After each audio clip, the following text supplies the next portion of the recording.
My name is Susan Haskell, and I'm Deputy Commissioner for Youth Services here at DYCD. And I used to spend a lot of time working closely with this board, so it's really nice to see familiar faces and to be here this morning. But I'm also really happy for Bill, because our commissioner is somewhere in Spain right now. And thankfully, things are going pretty smooth, so he's been able to enjoy his time with very limited interruption. I wanted to make a couple of announcements, and let's do intros real quick. So Susan Haskell, DYCD. I guess we should pass the mic, Molly, if we're doing intros. Yeah. Alden Foster, Deputy Director, NYPD Community Affairs Bureau. Lieutenant Clarence Hopkins, Youth Service Section with NYPD. Detective Vickie Bedore, Youth Services, NYPD. Ray Lenevsky, Executive Director, Trustees and Sailors, Snug Harbor, and a consultant to not-for-profits and foundations. Hi, good morning. Jordana Pakumpi. I'm the Director of the David Rubenstein Atrium at Lincoln Center. Reggie Miller, Director of U.S. Programs, Seeds of Peace. Hi, Maria Angela, Newberger Berman. Hi, good morning. I'm Stacy Hare. I'm the Youth and Young Adult Coordinator at HRA. Hi, good morning, everyone. I'm Sarah Haas. I'm the Interim Deputy Commissioner of Career Services at HRA. Chris Neal, Director of the New York City Workforce Development Board. Maureen O'Connor, Queens Library. Suzanne Peters. I am a Family and Parent Advocate at the Jewish Community Center, and I'm also Executive Director for Support at Columbia University.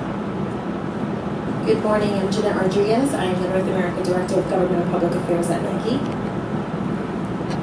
Good morning, Anthony Ng, DYCD. Good morning, Darrell Ratcher. I'm the Associate Commissioner for Community Centers and Strategic Partnerships at DYCD. Hi, good morning, Reynold Graham, Policy Associate, Workforce Development Board. Hi, good morning, everyone. Nur Salam, Youth Workforce Development, DYCD.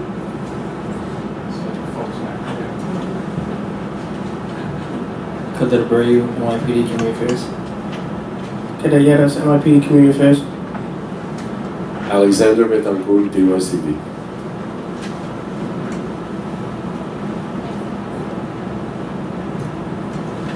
So in another bit of news, your board chair, Kevin Ryan, is actually going to resign from his position on the youth board. Kevin has a new job in his hometown of Detroit. He's going to be working for the Ford Foundation, and he'll be based there, although I think he'll be spending some time in New York. So I think Anthony had been talking with him, and he really hoped that he would be here to be able to see you all and, get you updated on what's new in his life. But he wasn't able to make it, and he talked about sending an email. So you may connect with him directly with his new contact information that way. And I guess Anthony will be working with the Mayor's Office of Appointments on identification of a new board chair. So we're sorry to see Kevin go. In terms of the Commissioner's report, I know you've got a letter on basic updates, and I feel like the most exciting thing that's going on right now has been, the city budget, and it has been exciting, as you've heard over the meetings in the last couple of years, I'm sure, about expansion in our budget.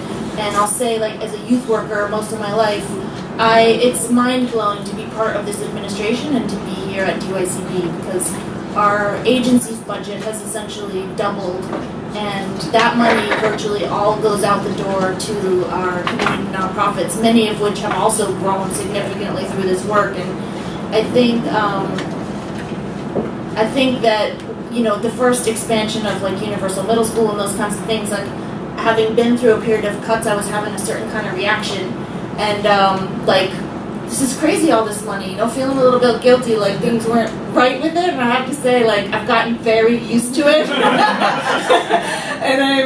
Now I'm of course, young people deserve this. Every penny is well spent, which I believe firmly. But so we got some good news again in the budget for fiscal year 18, and I think it really represents this administration's commitment to young people. And speaking personally, I feel our programs are pretty much the answer to everything. So whatever issues we got, starting with investing in young people is is the best investment. Specifically, the Summer Youth Employment Program, which we all know and love, has also essentially doubled. So where 35,000 young people used to get summer jobs, we now, with an additional 5,000 in the city budget, are going to employ 70,000 teens with paid jobs. And given the minimum wage, I feel that it's really astounding. Very exciting about that. A new record for the city. There's also funding for 6,500 slots on Work, Learn, and Grow. I'm sure you've talked about that in meetings when I haven't been there. That's the year-round workforce program for young people. There was $12 million for adult literacy programs. I know we used to have much interest in youth literacy on this board. I know we still do. And a portion of that is going to fund adult literacy programs. There's $16 million in a combined mayoral city council investment for elementary school after-school programs, and another $11 million to further the mayor's commitment to universal after-school for middle school students. So in the last couple of years, since we did the launch of that, there have been some new schools popping up, new middle schools, and there were a handful of middle schools who didn't apply for funding in either round one or round two. So this is giving that handful of schools who are interested in the program now the opportunity to potentially get some funding.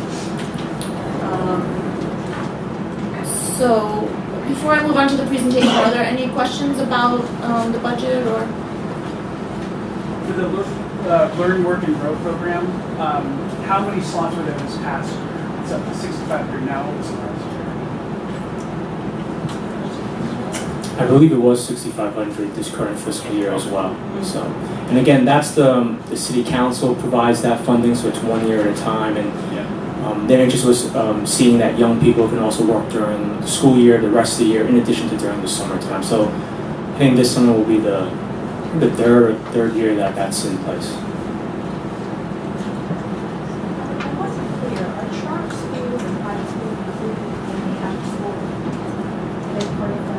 Yeah, we do a competition for public schools, school-based programs, and then we have a competition for non-public schools.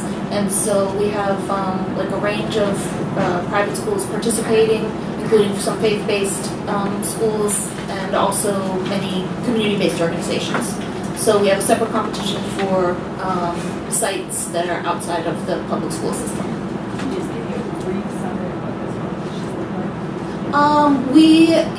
It's the way this agency gives out all of our funding, which is through a request for proposals.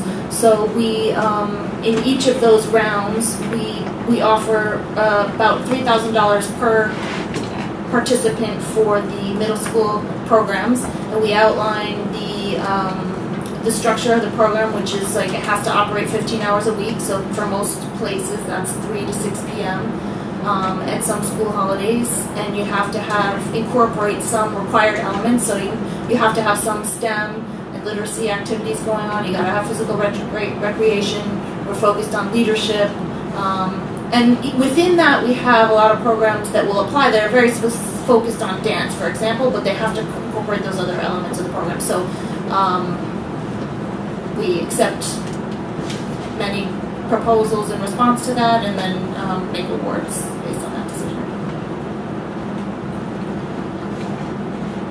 So I don't know, Anthony, if you want to add anything to like the introduction of the presentation, but I know people are always interested in how we work with our agency partners, including New York Police Department, and so we've invited our partners here today to talk about their work and their work with us and some of the ways that we interact, and we have a few people in the room who can contribute to that conversation. I'd like to introduce our presenters,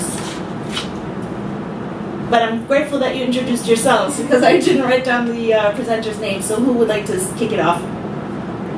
Okay. Before I do that, I know a few other people joined us, so let's have them introduce themselves as well. Anthony Sumter from HRA. Glad to be here this morning.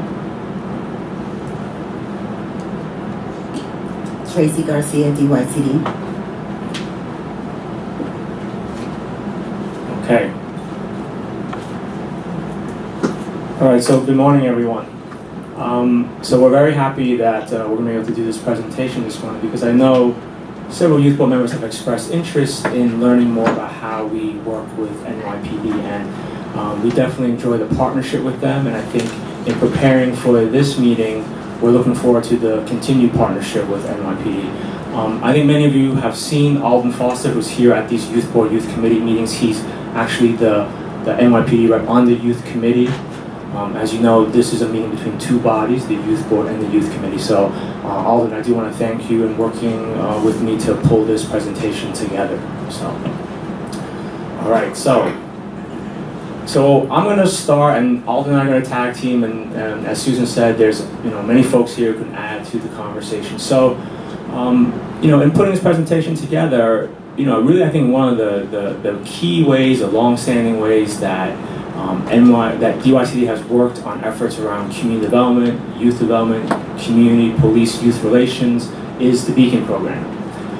The Beacon program celebrated its 25th anniversary last year, and this program began under Mayor Dinkins. And it began as part of his Safe Streets, Safe City initiative, which was his major crime fighting initiative in his administration. That initiative did many things, such as increasing the size of the police force, looking at community policing, looking at how we diversify what the police force looks like to reflect the different communities of the city.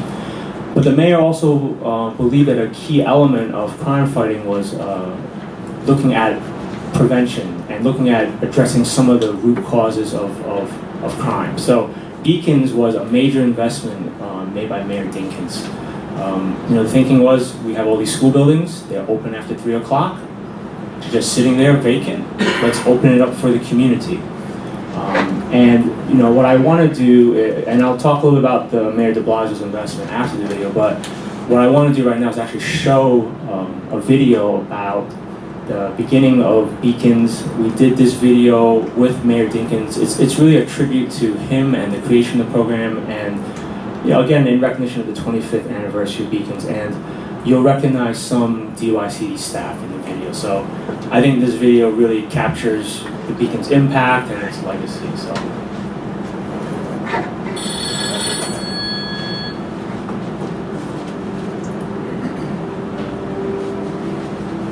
My name is Emma, and I am 9 years old. I have been at this Beacon for 2 years.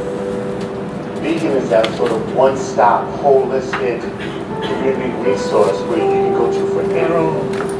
And literally, when I worked at the Beacon, we had people coming in for everything.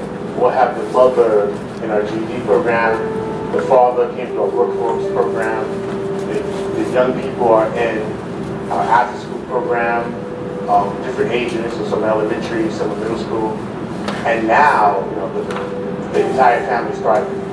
I had no idea 25 years ago that we would come to this day. I had confidence that what we were trying to do was good and appropriate and we were going to be successful, but I had no idea it was going to expand the way it has. And I'm very pleased about that.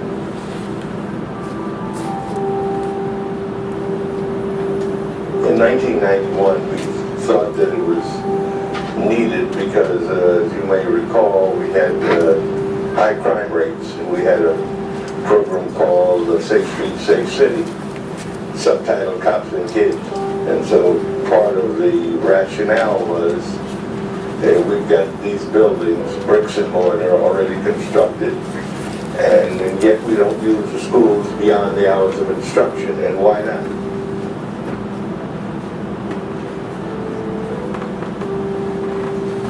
I was 14, this is 1989.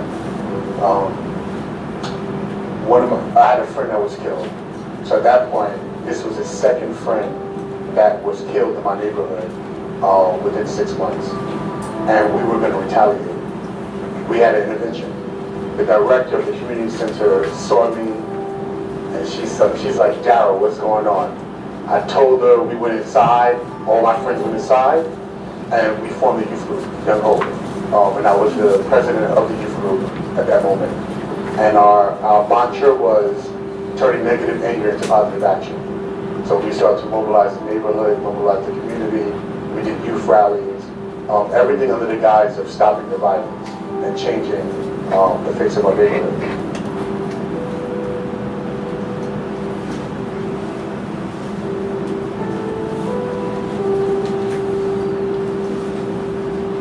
Well, I think part of what makes it work is that the community decides what they want to do with these programs. And given the funding by the city, it's a win-win. By being a part of the Beacon program, you were involved in many activities where you yourself were able to become an advocate for your community. I think the opportunity to have a Beacon program, in the neighborhood that I was in, provided a great advantage for me. I'm proud to be part of the Beacon. Beacon is a magical place.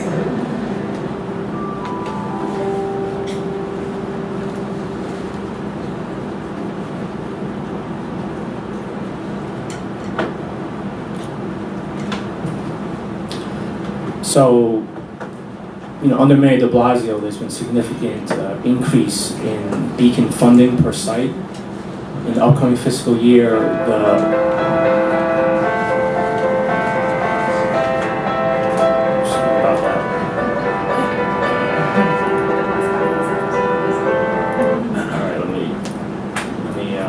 turn it off. We could have watched more videos. Okay, so as I was saying, under Mayor de Blasio, he's really invested in beacons. When the funding was added to beacons per site last year, it represented the first time there was an increase in beacon funding in over a generation. Beacon programs were funded at about $370,000 per site until last year's executive budget when increases were made. In the upcoming fiscal year 18, each beacon site will be funded at $550,000. So that's a big increase, and that really means that the program's going to do more. Also, the mayor made a commitment this year to expand the number of beacon sites citywide. So again, for many years, we were at 80 sites, 80 school-based sites across the city. Beginning this fall, that will rise to 91. I think, again, it's just a testament to the mayor's commitment to our agency and to these programs because we know they work. Now, we also know that in these programs, this is where I'll turn over to Alden, that many of the school safety officers also engage with the Beacon program. So I'm going to turn over to Alden and let him say a few words about that.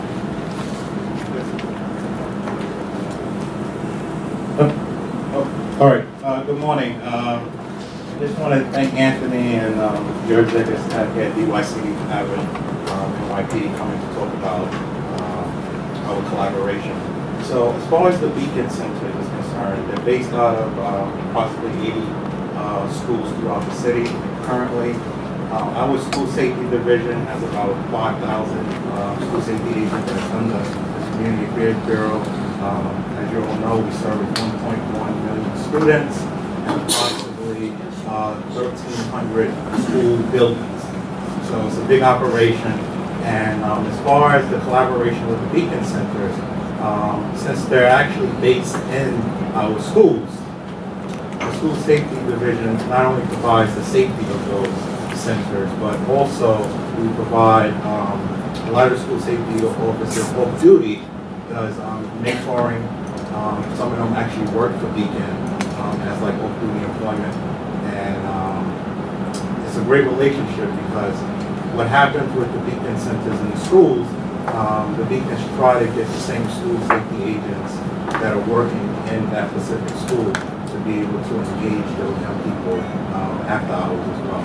So it's a great partnership. The school safety division takes that partnership very seriously, and there's constant communication between the Beacon centers and our school safety division.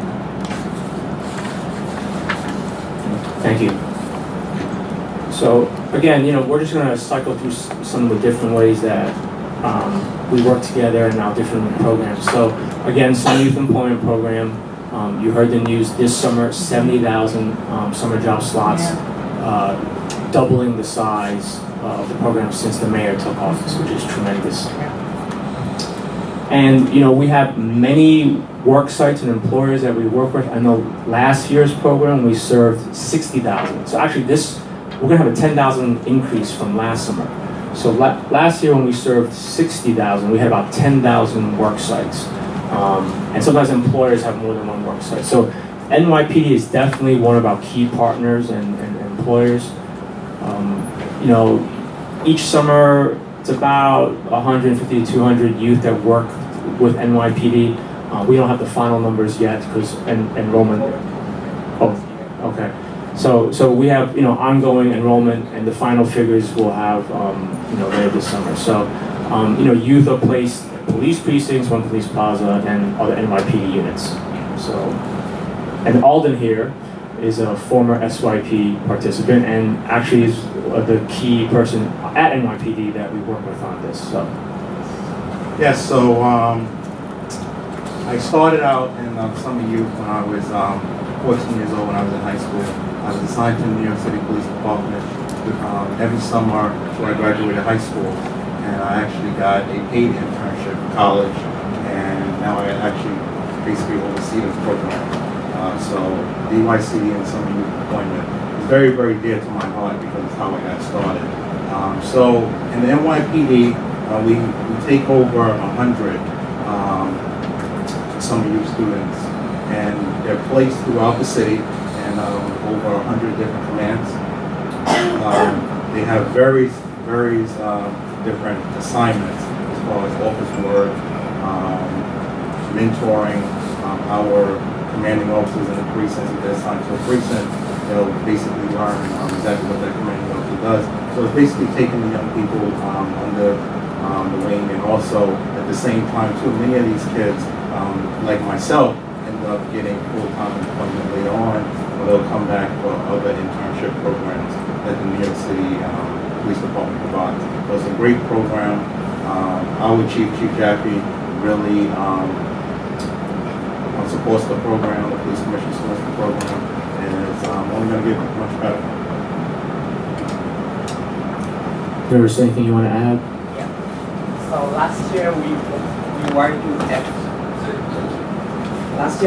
with FDNY and took participants for workforce programs to Randall Island, and they get to see how it feels to be to be a firefighter. So they get to took part in different activities where they put out fires, scaling a building. So after that successful event, also they get to talk to firefighter and ask them about question about how to become a firefighter, how much salary they make, and also the question about the exam. And last year, actually this April, they had the firefighter exam where a lot of participants from SYP and also the workforce program applied. So based on that experience, this year we're actually working with NYPD, putting together a similar event where participants from our program get to experience how it feels to be a police officer. And also it's not only police officer, there are other career career opportunities that are available. So we are to give that exposure to our participants. So it's still at the planning stage, but hopefully we'll have it by end of this summer. Thanks, Naris. So moving along. So cornerstone centers. These are the community centers that we oversee in public housing. There's about 94 cornerstones that we oversee. And these are just a few photos of some recent activities that happen in our cornerstones. We did a big Spring into Health Fair at 6 cornerstones throughout the city in mid-April. This first one was at the Johnson Center in East Harlem. This is the West Brighton Center in Staten Island. This is a photo of a different event that we've done, a neighborhood open house in Brownsville. So there's a lot of activity that happens in these community centers. But the big way that we worked with NYPD a few years ago was in 2014, the first year of the mayor's office, when he was looking at different strategies to reduce violence in public housing developments across the city.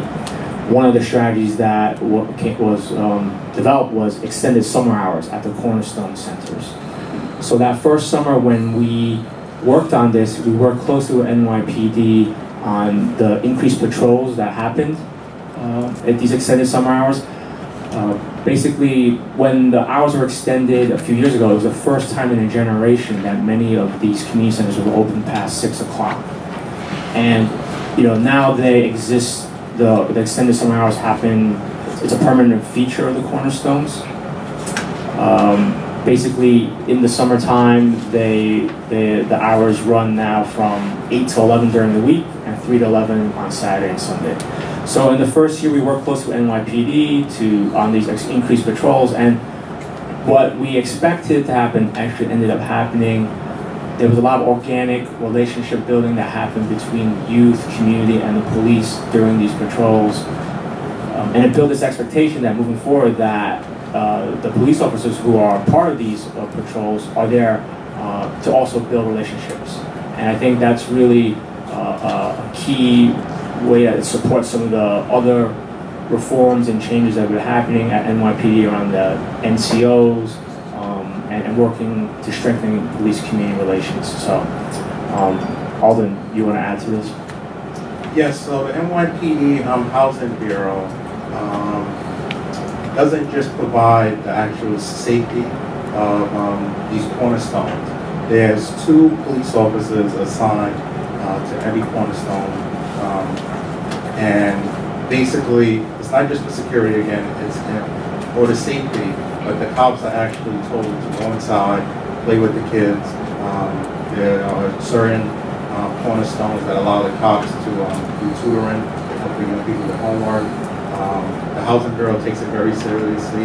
There's a inspector at the borough level on Police Plaza that basically oversees this relationship and make sure that the officers are going out there engaging young people within the cornerstones.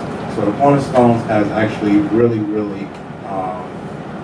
moved away just from the safety part, but also having the young people be able to talk to the cops and be a part of the programs that are happening within these cornerstones.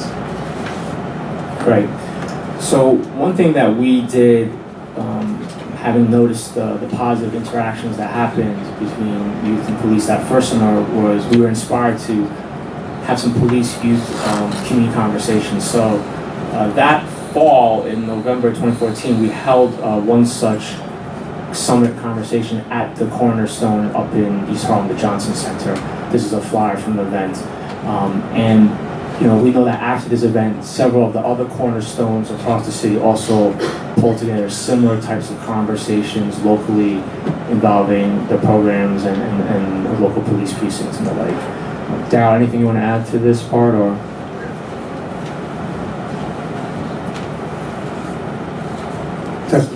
So just at the same time that we activated the conversation in Johnson, we also put a call out to all directors to start connecting with your local precinct during the school year, to start trying to do something more with your teenagers, the officers around. So we've had everything from bowling trips at Van Dyke, to more tutoring that was happening during the school year and after summer, basketball games. The cop kids basketball games. I get emails all the time. We beat them, but no, it's a lot of excitement, and what it does is From the kids or NYPD? from the young people. I'm getting emails from empowered young people. But no, it actually bridges the conversation between the local officers, the teenagers, the community. So it's really beneficial.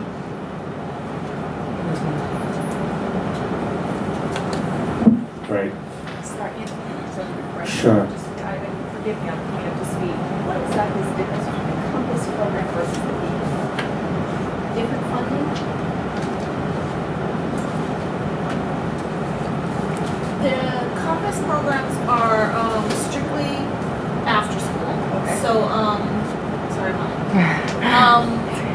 And the Beacons are comprehensive community centers that serve people of all ages, seniors, adults, youth.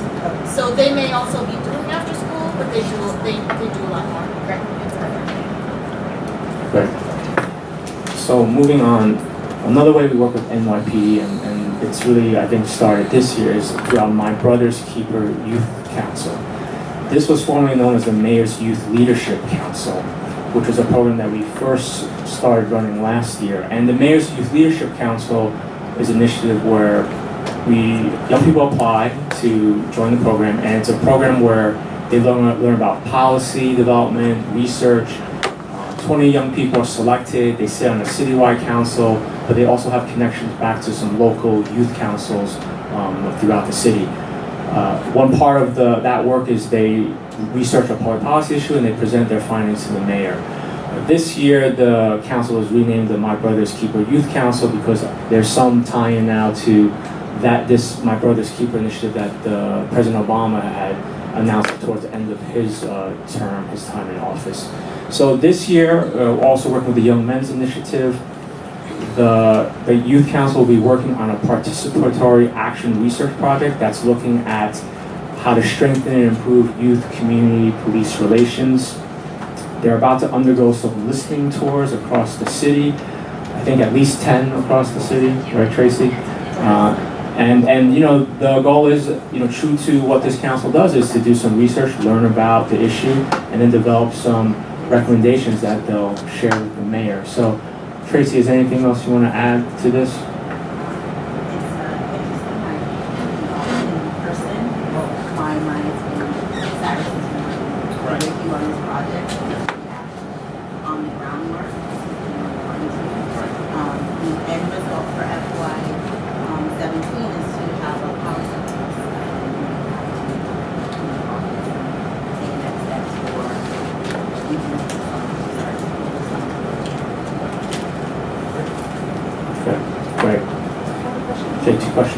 Who leads the training for the young people on the council? Is it done by We partner with Youth Development Institute like that. They've actually been with the council since its inception in 2015. And Ray? This is a different kind of question. Is there anything going on with an emphasis on the young people who are good writers? And like the 16 and 17-year-olds, so we take all the different youth programs, clearly some of them will wind up in their particular communities and hopefully being a beacon or whatever, but is there any effort at all to kind of look in a coordinated way how to deal with the too many young people who are at the lower end of the record side for now, they're still there. So you're talking about 16 and 17. And how to engage them in some kind of way in all these wonderful programs. I myself, I'm in a number of different conversations with Department of Probation, Department of Corrections. One of my jobs is to collaborate with other city agencies to see how we can actually deal with the at-risk youth that you're talking about and be able to engage them. But we have a number of different programs that some of them you're going to see in Detective Vickie Bedore's video that we're going to show the different ways we engage young people. We don't just engage the good kids per se. We want to engage the at-risk kids. And we have a number of different programs that you'll see on our video, which we actually engage all young people. We also, in our campus after school programs, we have a few that are based in partnership with ACS in secure detention and non-secure detention. So we have providers who go to Crossroads and Horizons and some of the other school-based programs. They're younger, yes, I understand, but we're looking at how that will be impacted when younger youth are potentially in the settings where we're currently operating programs, and we want to be able to be as flexible as possible to. Of course, they're a group that when they leave Rikers, just like many adults, off they go into the community. And it's been for a very long time that the need to be able to, when the kid walks, not the kid, but when the young person walks out that door, to be able to connect and then be in some kind of way. So we probably need to reinvigorate that sort of discharge planning and connection with nonprofits. So one nonprofit I'm thinking of, and who operated 5 of our cornerstone programs in East Harlem, what they've been doing is connecting with the crew involved teenagers bringing them into the Cornerstone. There's probably 2 nights a week where we know if you walk into a particular Cornerstone, the majority of the teenagers in there are probably crew, gang involved, but they've been having positive conversations with them, sort of informal counseling, if you will. The staff are making the right connections, trying to get them on the right track, having those discussions. Again, it's not catching them immediately after they may have been arrested, may have been in Rikers, but it's catching them hopefully proactively before they do something that gets them there.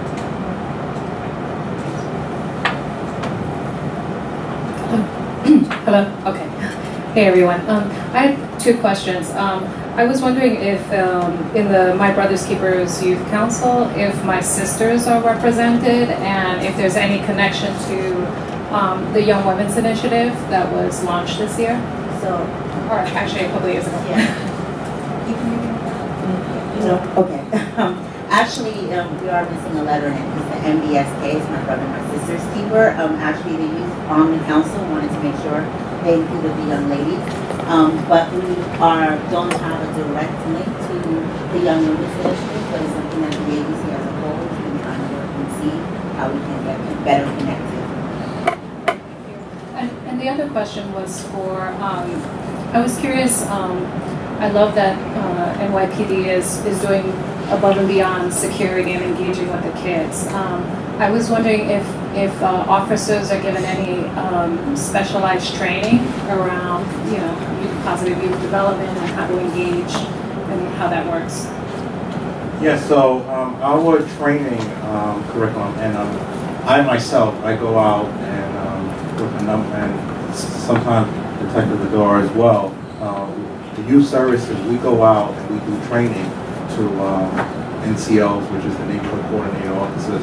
We also provide training to the police recruit class, and also within the training bureau, there's a lot of ongoing training of how to engage young people. The young people is a priority for the NYPD, and it's one of my main functions is to see how, as a department, we see how we engage young people on a daily basis.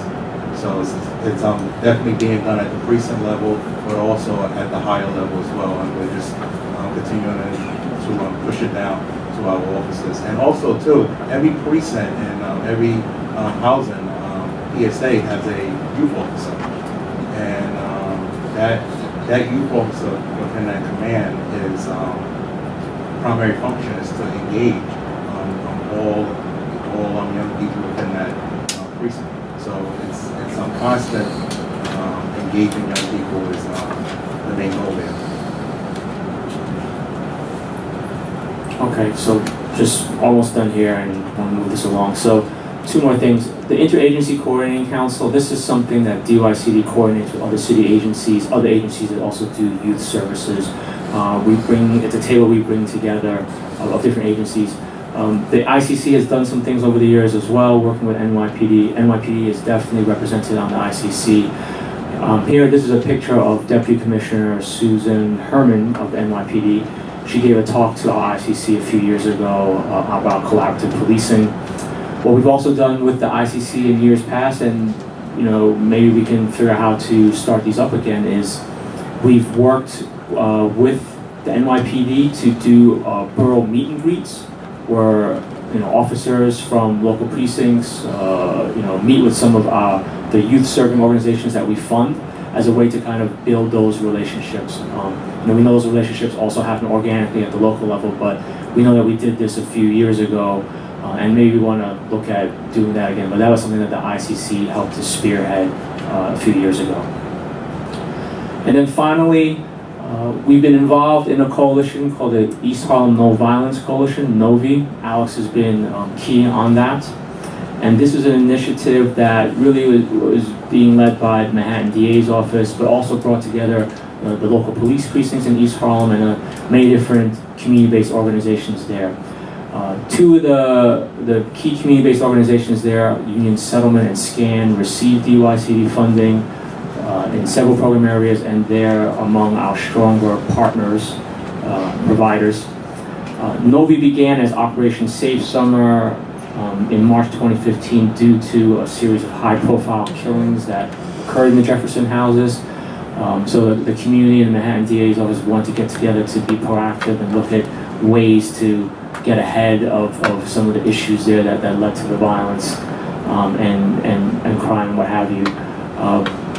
And since then, there have been many activities that the Novi Coalition has been involved in, putting together different community days and different events, just to bring the community together on a no violence message.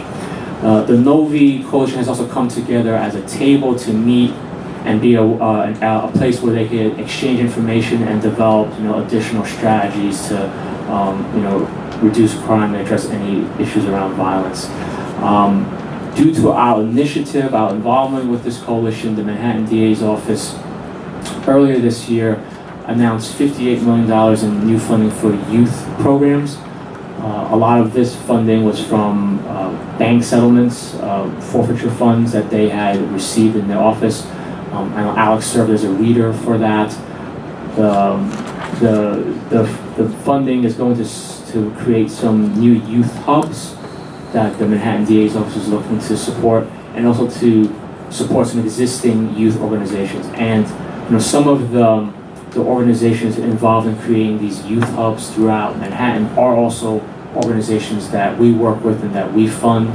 So we're happy to see that there's resources that can augment their programming. The hubs are happening in 4 Manhattan neighborhoods: West Harlem, Central Harlem, East Harlem, and the Lower East Side.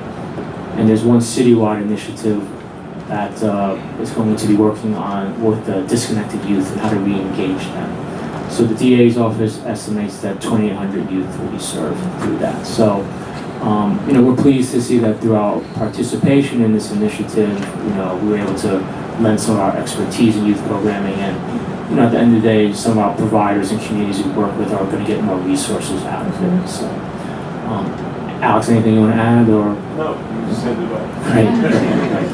So I know at this point we want to give NYPD a chance to talk about some of their own resources for youth. So I'll turn it over to them. But before that, question. Yeah, I just wanted to see what the research is around undocumented young people that are your risk of fears that they are facing, especially with police and their willingness with them. How does that play into it?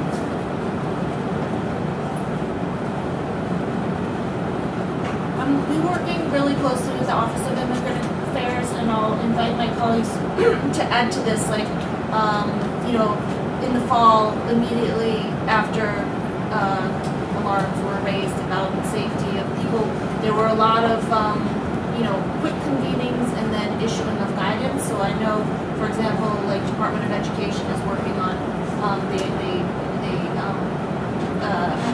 put out initial guidance that we are adapting for our program. So this is what's going to happen from 9 to 3. How does that impact what's happening from 3 to 10 in the after hours? And we are taking information from Office of Immigrant Affairs to share with all of our community-based providers.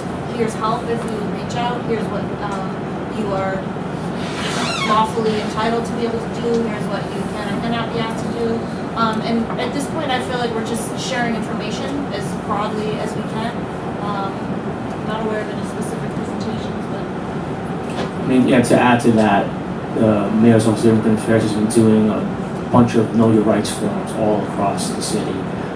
And I'm sure that through their direct outreach, they've reached some of the community groups that we fund and serve, and they're in touch with them. So, but I think there's ways we can look to follow up further with them on that.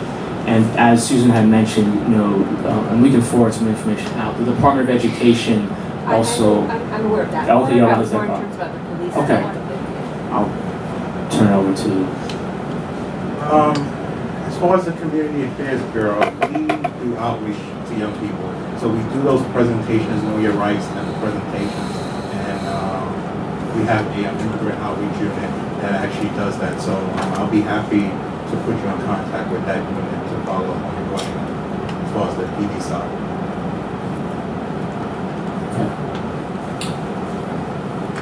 So, Alden, do you want to have you and your team talk about some of the resources? Yeah, You want to show the video first? Or? Yeah, so I'm going to pass it over to Detective Vickie Bedore, who is an 18-year veteran of Youth Services Section at NYPD. So she is what we call a youth expert, I would say. Vickie, thank you. Do you want to show the video first? Okay.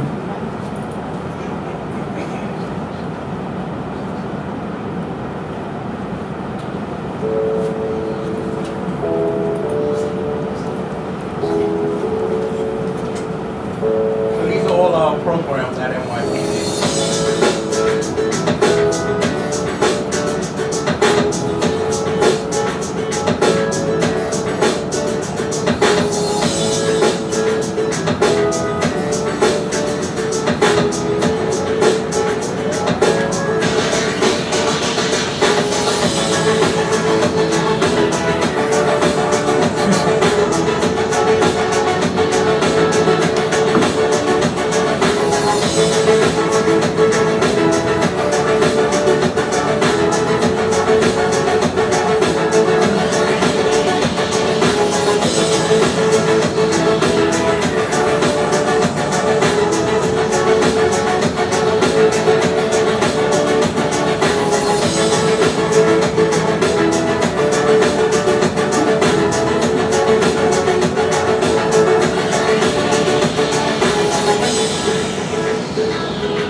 That was just some of the things that youth services, community affairs offers.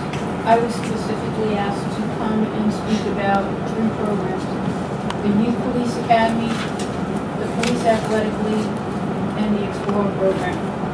I can honestly say when my dad encouraged me to be a police officer, he said that it would be a career, and I always told him it would be a job. And by coming into community affairs over 18 years ago, it did become clear.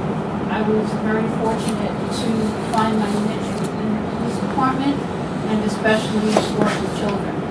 I have a degree in teaching, and I was able to kind of use that degree once I became part of community affairs and work with the police athletic league. And I was the Brooklyn North PAL officer for over 16 years. And it was my great honor and privilege to serve those children. With the PAL, they not only deal with after school, they also have a Head Start program. We do a Cops and Kids program where teams from the community actually get to play sports with their officers from that community. And it's basically geared to youth 14 to 19.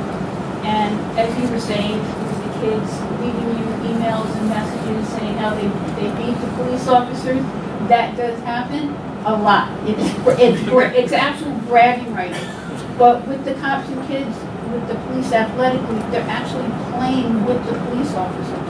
They get to see that police officers are just like them, very competitive. They get upset when they don't make the basket. They get upset when they don't get that call that they want. And it is very competitive, but it's a great bonding experience for the youth. Along with PAL, they do a play street where youth can come and go during the day. But it's actually staffed by police athletics league staff. They do word of the day, they do arts and crafts, they do cultural things, and it's a great way for kids who parents can't afford to send them to camp to have them go to a safe place. They also, in regards to your question about dealing with kids who are either coming from Rikers or undocumented, PAL does do a program where they deal with youth that are coming off probation. Mr. Ferrazzi from PAL handles that, and it's an excellent program. PAL offers so much that I can't even begin to explain the impact that it has on these kids. They also run a teen center. I had the opportunity to meet a youth, I want to say about a month ago. I was at Barnes & Noble's. This gentleman who's in his early 20s walked out of the store, backed up, came up to me and said, "It's going to sound strange, but I know you from somewhere." He goes, "Did you work in East New York at the PAL Center?" And I said, "Yes." He's like, "If it wasn't for you in that center, I don't know what I would have done." He was the first one. I'm sorry. I tend to get emotional about these programs. He was the first one to go to college and graduate. So he would have been out on the street if it wasn't for programs that we offer. I'm going to move on from PAL to go to the Youth Police Academy that Youth Services in conjunction with school safety run. We have 15 sites throughout the 5 boroughs. We deal with 150 students each day. It's run Monday through Friday from 8:30 to 2. The kids get lunch. They get presentations done not only by police officers, but they have guest speakers come in. They go on trips once a week, and they get a graduation at the Barclay Center. It runs from July 5th through August 11th, and the graduation is August 14th. I know a lot of parents out there cannot afford to send their child to camp. A lot of these camps are over $300 per child. This is a free academy, again, that's run 15 different sites throughout New York City. It's a wonderful program. We deal with over 2,000 students that graduate. I don't know how many of the children get a chance to go to Barclays, but to have a graduation so their parents can see what they've accomplished, it's amazing. And the last program, and I'm keeping it very short because I can honestly talk about the programs for a very long time, but I know we have time constraint, is the Explorer program. The Explorer program, every police precinct, every housing precinct, every transit precinct has an Explorer post. We have over 126 posts as we speak. We are dealing, as of right now, with over 2,600 youth. It's a year-round program. It's a subsidiary of the Boy Scouts. They get trained in different types of scenarios as if they were police officers. They have competition twice a year. After 6 months of being active, they're given a uniform that's on loan to them until they either age out or they go to the cadet program or go on to bigger and better things. We also deal with youth 10 to 13, and they're called a club. We do a lot of community service. I want to say right now there's over,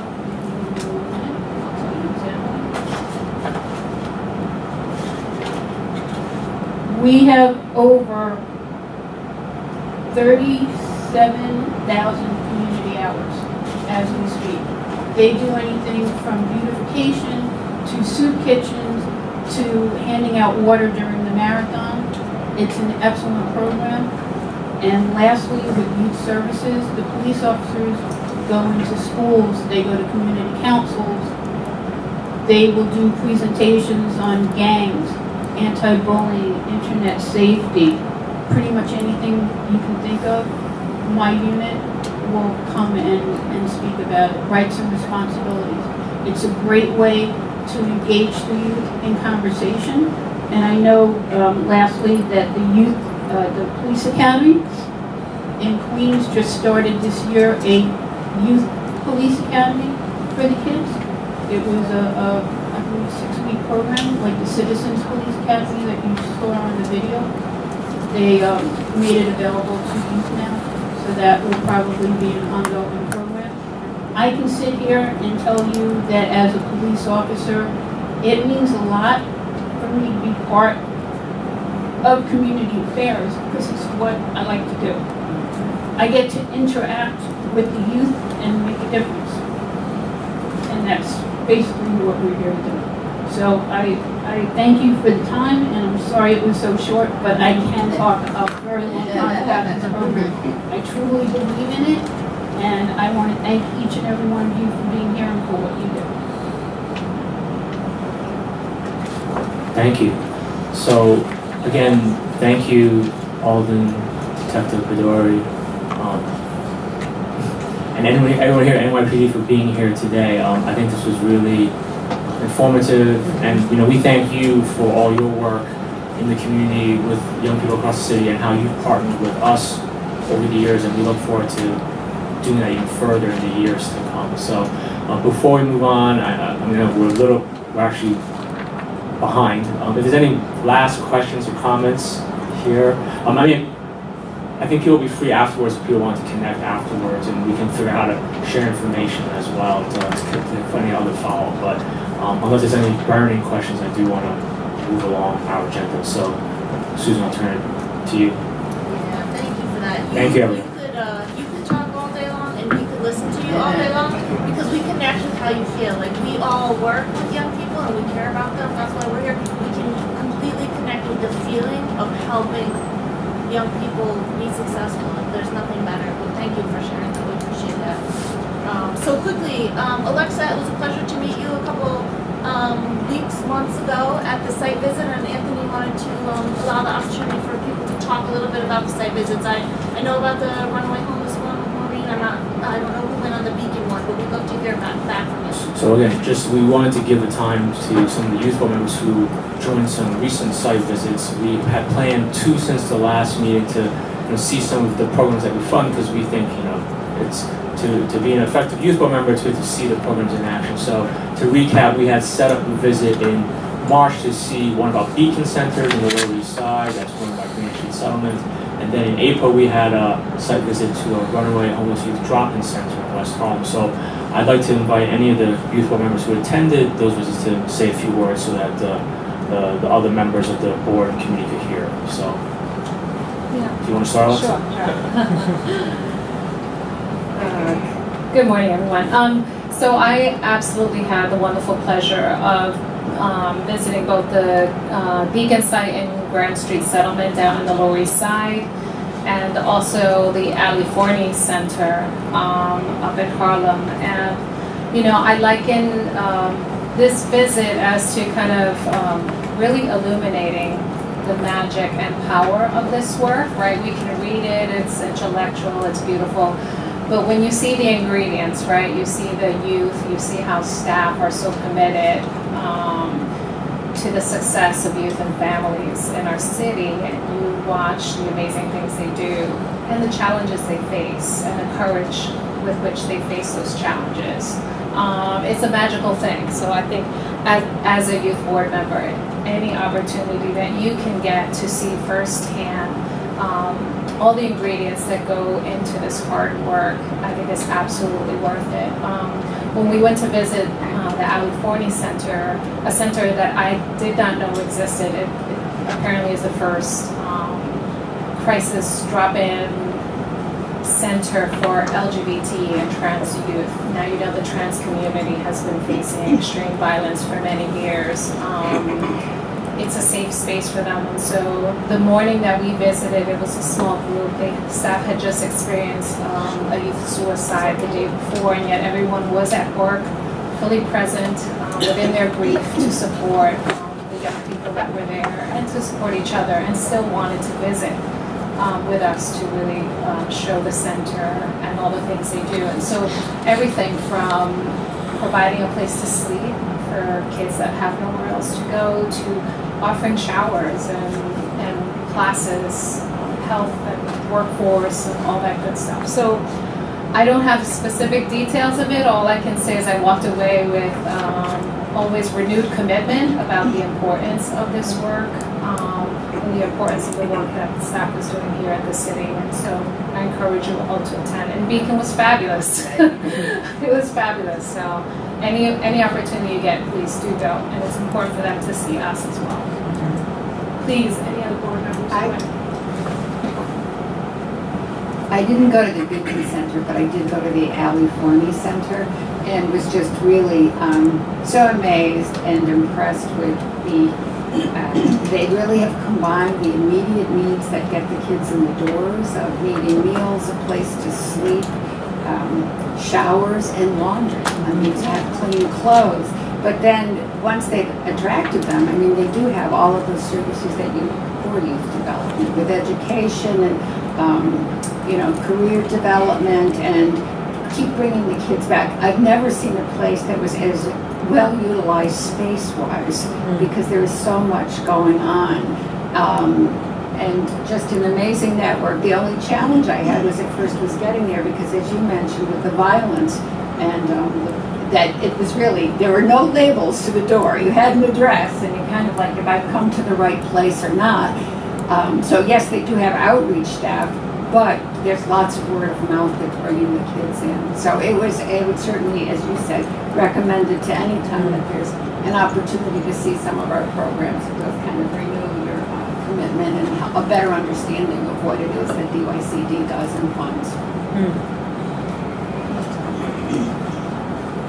Just to repeat a little bit, I think it's extremely important. I had the opportunity to go to the Grand Street Beacon program, and it was exciting again for me to be able to be engaged and watch the youth and also watch the staff. But I do think that what's extremely important, particularly for staff who are in programs like this, is who the hell are we? And I think that it kind of reinforces that beyond DYCD coming and doing audits and making sure they're spending their money right and all the rest of that kind of thing, is those of us who sit on the committee. And there was a particular staff person at Grand Street who said, "I'm sorry, who are you?" And they didn't really mean who am I, but they meant who are we? And I do think that that's extremely important. And so I hope that you will be doing more of this and more people will go. And I'm sorry that I missed the second one, but it was wonderful. Thank you.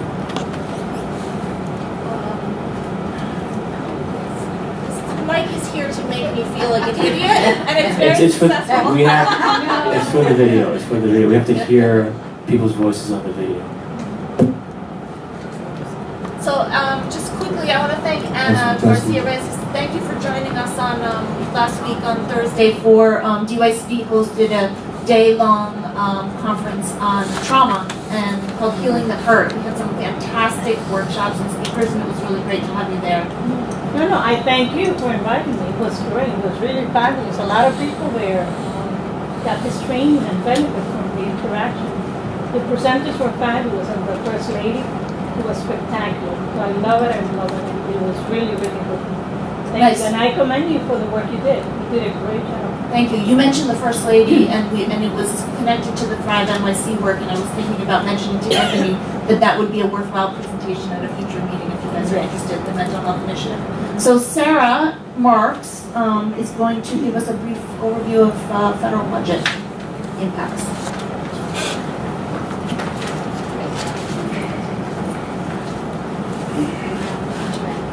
Hi, good morning. I finished these a little too late to make it to your package, so I'll send them around both directions. think I gave you a stack.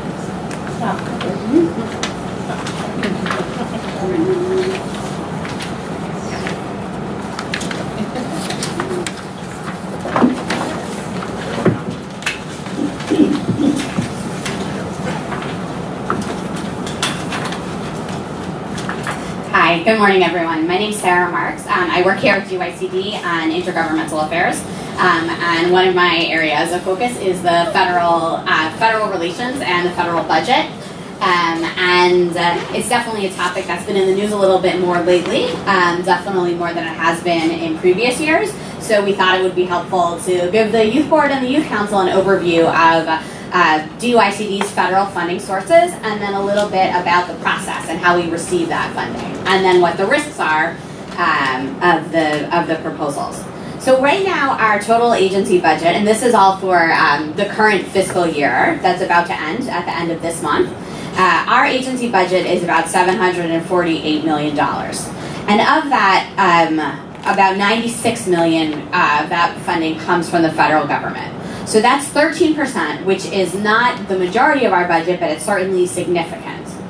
And our major sources that I'll focus on today are the Community Services Block Grant, which we refer to as CSBG, the Workforce Innovation and Opportunity Act, which you may know as WIOA, and the Community Development Block Grant, CDBG. If I slip into an acronym and you don't know what it is, definitely wave at me. But I want to keep it the questions to the end mostly because I know we're running a little bit behind schedule. But definitely if there's something that I'm saying that makes no sense, stop me because you're probably not the only one. So these are our three major programs. So the CSBG program, we receive almost $37 million. And that funding is used by DYCD for anti-poverty programs. It's a flexible funding source. And we use about half the funding for citywide programs. And that includes our fatherhood program, some literacy funding, some immigration. And we use the other half for some for the neighborhood development areas, which are local programs where the neighborhood itself gets to decide how the funding is allocated. And those are similar to some of our other program areas, but they also include funding for seniors and for housing programs, in addition to some of our workforce and after school, I believe after school, or youth programs. Let's just say youth programs for that.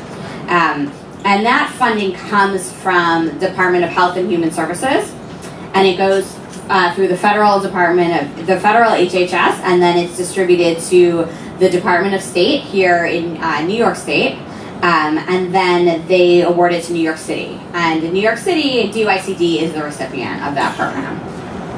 We serve usually over 20,000 people with this funding. The next program is WIOA, which is a workforce funding. And the city receives $24.5 million for the youth funding. So WIOA comes from the Federal Department of Labor, and it's a formula grant, and it goes from the Federal Department of Labor to the New York State Department of Labor, and then from there it's distributed to localities, including New York City. And at the federal level, it comes in the grants to states come in three buckets. So there's funding for youth, there's funding for adults, and there's funding for dislocated workers. So DYCD is the recipient for the youth portion. So that 24.5 that you see on the sheet is just the youth funding for WIOA, for New York City. And we use that, we fund the in-school youth and the out-of-school youth programs with that money. And then the final major grant that you see on the sheet is the the Community Development Block Grant. Right now, DYCD receives $7.5 million, but the overall New York City award is actually about $150 million. So CDBG is a community development fund from HUD, from the Federal Department of Housing and Urban Development. And that actually is a program that's it's flexible enough that the city uses it for a variety of purposes. A lot of that money goes to the city's housing and preservation development. It goes to parks. It's used in a lot of places. So the city has discretion to determine where that money goes. And the city internally has determined that $7.5 million of that funding every year will come to DYCD. And we use that to fund some of our beacon programs. And we use it for some literacy programs and for food pantries. So all of these 3 programs are formula grants, which means that more goes into it than just deciding how much a state or a city should get. So they have different components to them, like the unemployment rate or the population. Some programs you get more money when your population drops. Some programs you get more money when your population increases. So I just want to note that a fluctuation in the city's award in any of these doesn't necessarily mean that the federal government cut the money or that the federal government increased it. So even when the federal money stays the same year to year, we could see a small increase or a small decrease based on how we're doing compared to other cities. So you may hear, at different points where people see that the city's lost or gained a little bit of money, and the instinct is to say, oh, well, the federal government must have cut it. In some cases, it's just because we have higher employment or we have lower employment, and it's not really, it's not connected. But in addition to the 3 that I mentioned here, the DYCD, because you'll see it doesn't add up to $96.4 million. We have 2 other federal funding sources that aren't really dependent on the federal budget process in the same way. The money that we receive from New York State for the Summer Youth Employment Program is from TANF, which is a federally funded public benefit program. And the state has some discretion in how they spend some of their TANF funds. And they've chosen to use some of that for SYEP. They could choose to spend it on something else, and they could choose, and some years they have, to fund SYEP with other sources. But it happens that right now they're funding about $16 million of our SYEP program, and they're using federal dollars. So those are counted as part of the federal funds, even though the federal government isn't really involved with that part of the allocation. And then the other piece is the Child and Adult Care Food Program, which is from the Department of Agriculture, and it's an entitlement program, so it's not really subject to the budget process in the same way. So moving forward, when I'm talking about the appropriation process, we're really talking about how they'll affect the 3 major sources that are listed on your sheet. So I know that's a lot to digest, but I will just do a sort of little overview of how the federal budget process works. So the federal fiscal year starts October 1st. So everything that you're hearing about budget proposals in the news is talking about the federal fiscal year that will start in October, not the year that started already. So the first piece of that is the president releases a budget proposal. That usually happens in February, sometimes March. This year, the president released it in 2 pieces, and so we saw a piece of it a few months ago, and we saw a piece of it in the end of May. We saw the full proposal. So the president's budget proposal this year proposed eliminating CSBG, completely getting rid of the community service block grant. That's a $715 million program nationally. It also proposed eliminating CDBG. The Community Development Block Grant Program is a $3 billion program nationally. And in the workforce area, it proposed a 40% cut to WIOA. And the youth stream would have dropped is proposed to drop from $873 million down to $524 million. And that's a national number, so there are a lot of people getting it.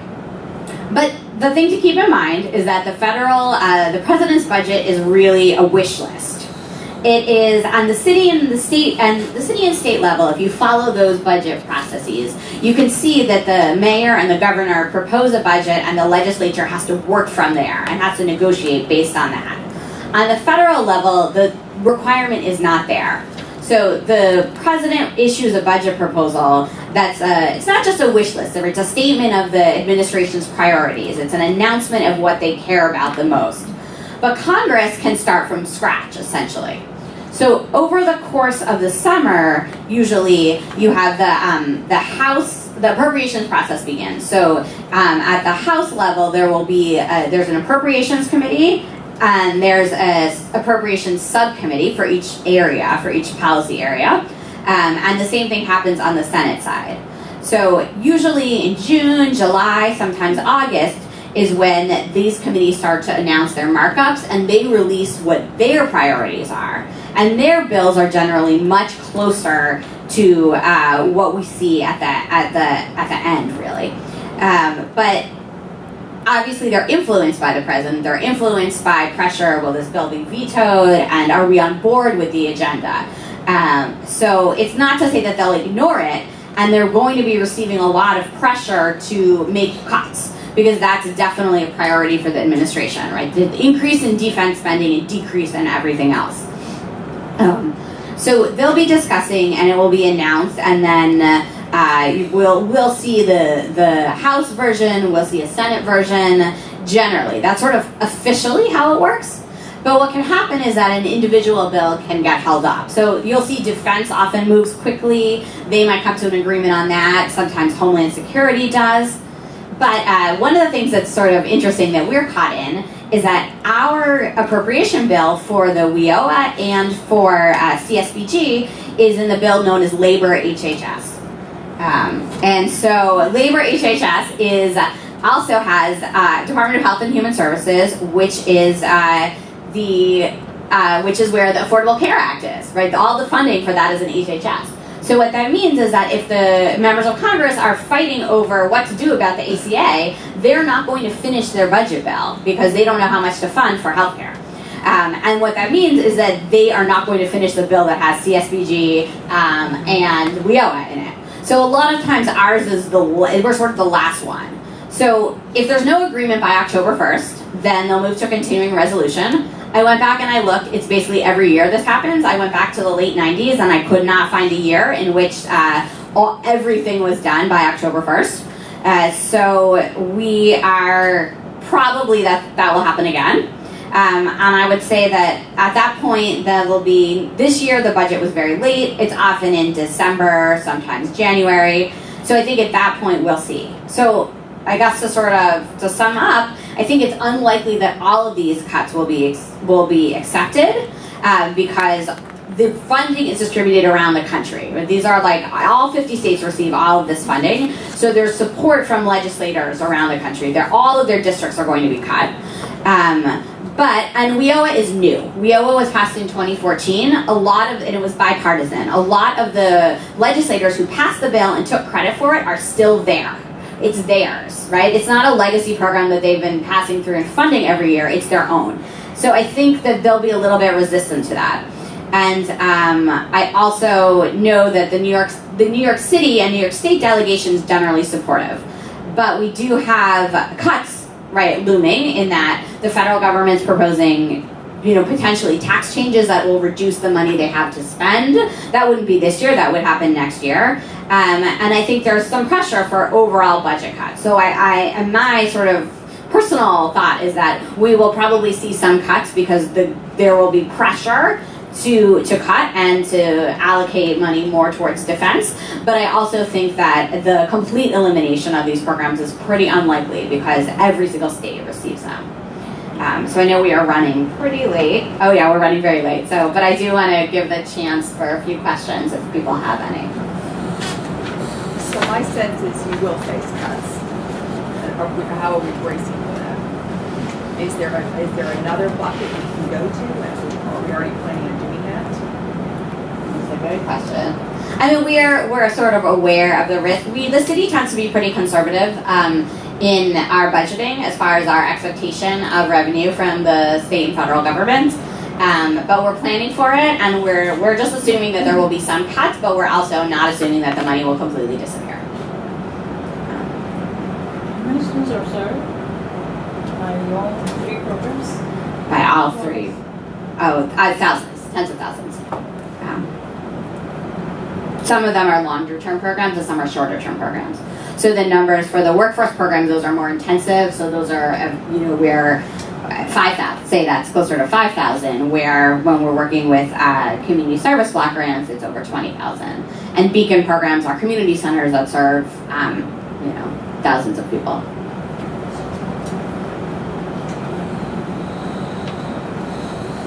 Is there an initiative to talk to the legislators to try to minimize the impact of mean, there's the United States Conference of Mayors was really involved. The New York City has an office in Washington where we have staff who are down there full time, kind of promoting our priorities, our appropriation priorities with the New York delegation. But I think that our legislators are always happy to hear from constituents. And especially gives them a little bit of, it gives them some coverage and some backup, because in fact we're fortunate that ours are very supportive, but it's nice for them to be able to say, it's not just that they support it, but that they've received calls from constituents, or that they know that they're doing it on behalf of them. And also if they waiver, right, if there's tremendous competing priorities, or a lot of programs that are scheduled for cuts, and sometimes we can get lost in the shuffle, because we are, even though these numbers look really large, they're nothing compared to what the transportation money that the city receives, or some of the other areas. So I think if you're inclined. Is there a letter writing campaign or something, templates that you may have? I think in the past, as you'll remember, and many of the people here, this body has taken it upon themselves to do some advocacy work, and maybe Anthony can follow up with you if there's interest to express your support for these funding streams. I wanted to make that recommendation that as a board that we support that, but I would also like DYCD to encourage its grantees to get youth to speak out, to speak up, to be empowered. I know we had to do that decades ago. No, I mean, I know, given all these proposed cuts, it's things that we're looking at, how can we be active here, and this board has been active in the past, this agency has been active in the past in educating providers and communities about the cuts that are coming down. So I think what we can do after this meeting is, Sarah and I will talk, and we'll have to coordinate some actions with City Hall just to see how we can work with all you to engage on this. I think, like Sarah said, thankfully our House reps and senators are on the right page on this, but it's also always helpful for them to hear directly from constituents, so we can follow up. Okay, then quickly, we'd like to confirm that the minutes from last meeting represent your recollection. Can we get approval of the last meeting's minutes? Ray Lenatsky, Anthony Sumter, thank you very much. Then I think it's up to final announcements. Any announcements from the board that you'd like to share with us? Actually, everyone accepts the minutes? All those in favor? Aye. Opposed? Abstention? Okay, can I do this officially? Thanks, Anthony. Yeah. So, as Susan said, any last announcements people may have? Tracy has one. Yeah, I have a quick announcement. Just want to say thank you to Newburgh Berman. They have generously funded a summer grant that we have for our young people. And this is actually the 5th year. And our providers is along the line of budgeting positive news. And also civic engagement and community service projects. That particular funding, our young people get to work in the community this summer just on community benefit projects and civic engagement, thanks to their funding. One last announcement I have for the board is, we're looking at starting up some committees that we've had in the past, and I think one committee we're looking to start up again is the program committee, which will be a time in between these quarterly meetings for you all to continue to learn more about the programs, advise us on programs, and just learn more deeply how DYCD operates. So I'll probably be sending an email out about that shortly. So I would encourage any youth board members who are interested in that to sign up, and we can definitely have at least one meeting between now and the next one and figure out the schedule moving forward. And I know at the last meeting Kevin had mentioned that there was interest in looking at some of the bylaws of the board, maybe updating some of those. So some of that work we want to get started at over the summer as well. So also look out for an email from me about that as well. So thank you. Oh yeah, Stacey. Hi, everyone. I just wanted to share that our Youth Pathways program at HRA launched on April 3rd. It's been a long 2 months. And we are working with 6 contractors citywide. There's 12 Youth Pathways sites. They're going to serve approximately 14,000 young people, ages 18 to 24, who are cash assistance and TANF recipients. and that this is really our HRA's first effort in engaging in people in youth development programs that are steeped in youth development. And essentially prior to this, whether you were 18 or 40, you were sort of treated the same way when you came in through a job center. And so this is really a significant shift for us, and I just wanted to share those updates with you all as you think go back to your agencies and communities, that there is a program now for young people who are in cash assistance and TANF recipients, and just wanted to share that. I'm happy to follow up with anybody afterwards. Move forward some information that we do. Absolutely, yes. Sorry, one last thing. Back to the budget cuts. And speaking of committees, my sense is that we probably need a committee there. What I'm learning is, like it or not, this is the administration we have in place, and you have to figure out a way to work with them. And we probably need to get ahead of that.